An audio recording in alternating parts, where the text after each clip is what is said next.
Tried to influence me. No? No. In fact, I was also accepted for Harvard Med. I finished Colgate in 3.5 years. I stayed on a half year longer as a fellow in humanities. See, as I say in my book, I'm a mystic.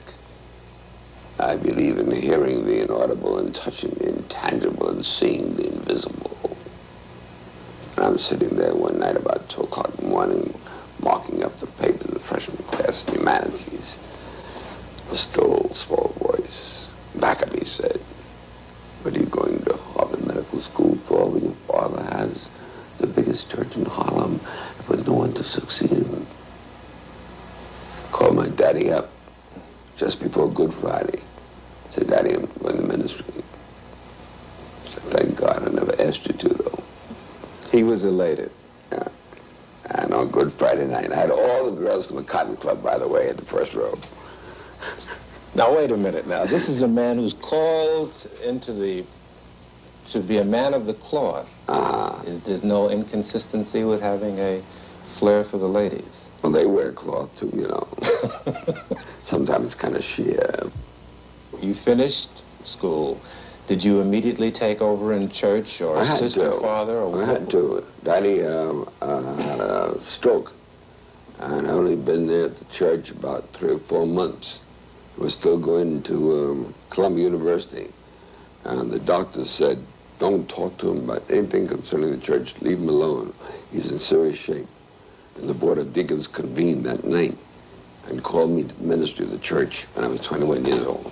You remember your first sermon? Yep. What was it about? That's in my book. I was coming down to preach my first sermon on Good Friday night. As the train went by, they had signs along the road, billboards, "Walk a mile for a Camel." It was Camel cigarettes in those days. That was their slogan.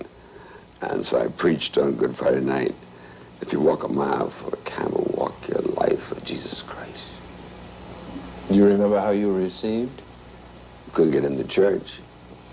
How old were you when you delivered that first sermon? 21. 20. 20? I became minister when I was 21. What is your birthday, incidentally? November 29th.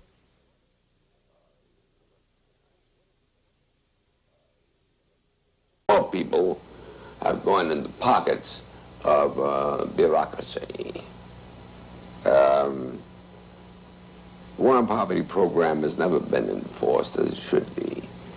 Some cities are very bright the way they did it, but other cities have been very dumb about it, and poor people have not really gained from it.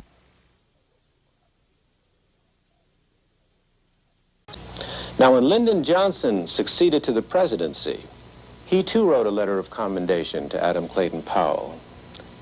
This is it. It reads, "The 5th anniversary of your chairmanship of the House Education and Labor Committee reflects a brilliant record of accomplishment.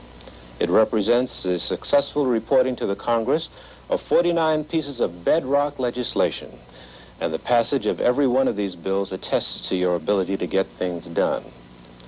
Only with progressive leadership could so much have been accomplished by one committee in so short a time.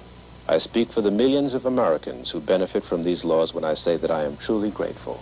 Sincerely, Lyndon Baines Johnson."